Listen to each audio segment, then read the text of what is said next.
మెదక్ పురపాలక సంఘంలో నేడు తెలంగాణ ఆవిర్భావ దినోత్సవం సందర్భంగా మెదక్ మున్సిపల్ కమిషనర్ శ్రీనివాస్ జెండా ఆవిష్కరించడం జరిగింది. ఈ కార్యక్రమంలో మున్సిపల్ సిబ్బంది పాల్గొన్నారు. ఈరోజు తెలంగాణ ఫార్మేషన్ డే రోజున 100 రోజుల ప్రోగ్రామ్ ఇది. ప్రతి అన్ని డిపార్ట్మెంట్ అంటే ప్రతి ఒక్కరు పాల్గొనాలి. మున్సిపాలిటీకి అభివృద్ధికి అందరూ తోడ్పడాలని కోరుతున్నారు. ఇది ప్రతి ఒక్క ప్రోగ్రామ్ చేయడం జరుగుతుంది. వన మహోత్సవము అండ్ ప్లాస్టిక్ బ్యాన్ ఇవన్నిటి మీద ప్రోగ్రామ్స్ నడుస్తాయి.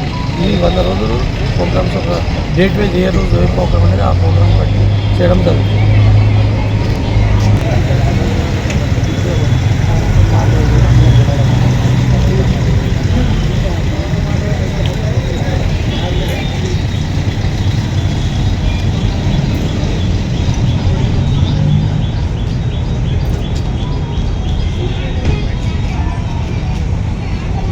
మరిన్ని అప్డేట్స్ కోసం మా ఛానల్ని సబ్స్క్రైబ్ చేయండి.